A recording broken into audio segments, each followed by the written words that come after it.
Hi, I'm Rene Reyes, Executive in charge of production here at the Paley Center for Media, formerly known as the Museum of Television and Radio here in Beverly Hills. Our building was designed by the architect Richard Meyer, and we opened here in 1996 after being established first in New York as the Museum of Broadcasting back in 1976. And the location that we're on actually has sort of a storied history. Once before it was the Bank of America, and then it was Security Pacific Bank. There were office buildings atop the bank that used to be here. And one of the folks who had offices here were actually the creators of the Amos and Andy radio show and then the television series. They wrote it and produced it out of the building that used to be right here. And this is the exhibit coming together here in the lobby of the Paley Center. We've got costumes from all of the seasons of American Horror Story, and it's part of what we do here at the Paley Center, which is celebrate the incredible history of television with both classic and current shows. The style, it's called American Horror Story, the Style of Scare, kind of a horror show with some great actors like Jessica Lange and Kathy Bates taking part in it as well. And we're chronicling the entire history of the series here from the creative mind of Ryan Murphy, one of the great producers on television right now. See, we can move into the gallery over here. We've got several floors here at the Paley Center. You can experience the exhibit. This right now is the second season of American Horror Story that was sort of set in an asylum. So actors like Jessica Lange, and that's her costume right there, and she played a nun in this particular version of the series. And we've had exhibits honoring Al Hirschfeld and his incredible art. American Horror Story, of course. We had a big exhibit honoring the CBS daytime television series like The Price is Right and The Young and the Restless. But our public programs that we do throughout the year, we have screenings and panel conversations that sort of give you a really behind-the-scenes look. So recently we hosted a conversation with a terrific ABC comedy series called Speechless, stars Minnie Driver. And it's about a family that's dealing with a family member, their young son, who has cerebral palsy.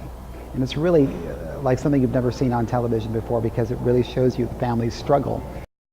We've honored the casts of Modern Family, Riverdale, Blackish, which is an ABC comedy, the cast of Glee on our stage, like nights we've had with Bob Newhart and Mel Brooks and Paul Reiner.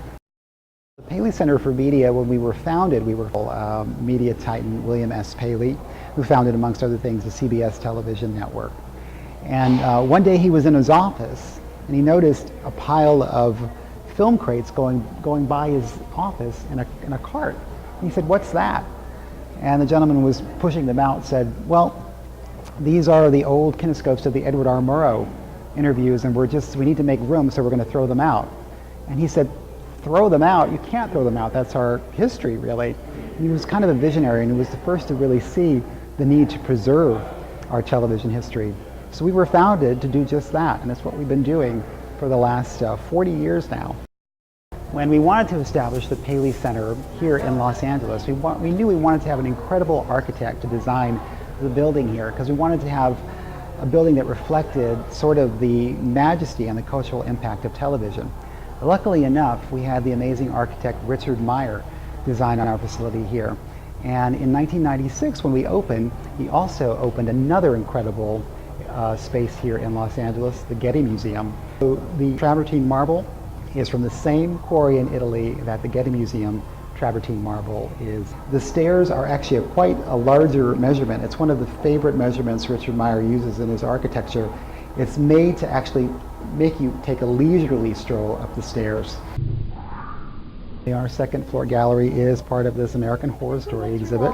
This season, which is sort of bedecked as a circus, it's called American Horror Story Freak Show. So we have all the costumes and props, and our walls are covered in kind of a circus tent color to give you the feel of being immersed in this show. These are actually part of the exhibit. There are clips running from the different seasons of American Horror Story, so you can see the costumes on display and then actually see some clips. And the exhibit continues here in the West Gallery.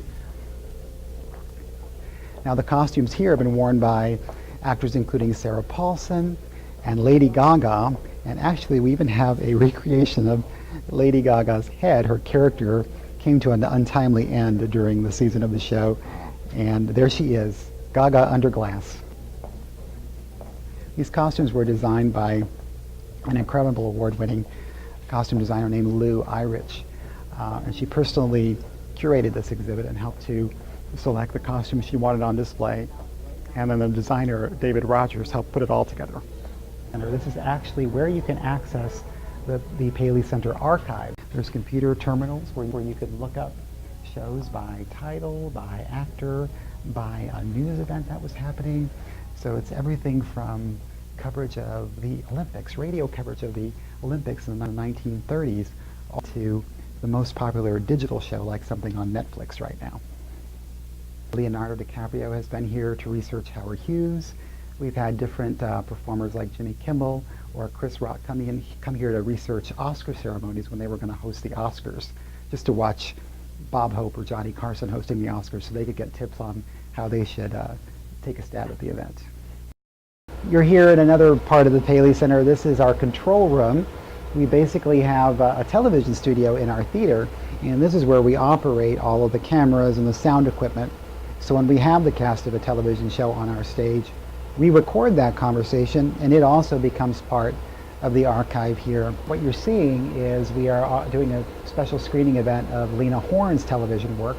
So in our control room, you can see what's actually running in our main theater right now, which is one of her fantastic performances on a variety show in the 60s. There she is with Mr. Perry Como. Is that what's happening? They're watching them in the archive room. Some are watching them in the theater.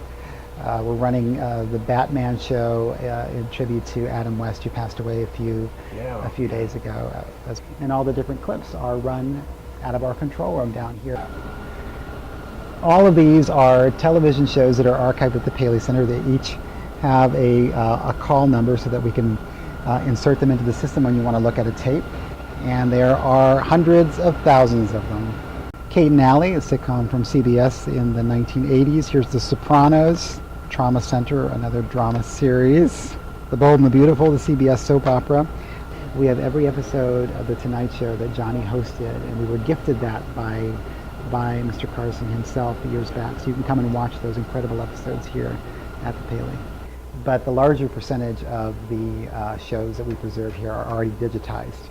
We have a small and dedicated staff here at the Paley Center, both full-time employees, probably about 8 of them, who actually work on all of our live events and our exhibitions. And then we also have an incredible team of volunteers who are our visitor services staff, who you'll meet if you come and visit us. They sort of guide you around the exhibits, show you how to access the collection. When our museum was founded, you really couldn't envision the world we have now, where you can watch television on your phone, you can look up all these kinds of shows on YouTube. But people seem to think that, oh, it's just on YouTube. I can watch anything on YouTube, but that's really not the case. You have to understand that still a huge amount of our television history is lost. A lot of the television that was produced, even in the last 10 years, has been discarded. So it's ever more valuable to have an institution like the Paley Center that preserves that history. And we do it basically, we are a nonprofit. We're supported by our members. You can become a member of the Paley Center. We'd love you to do that. And also by the different studios and networks and corporations who really have a vested interest in wanting to help us preserve that legacy, the incredible legacy of television, which has really touched the entire world.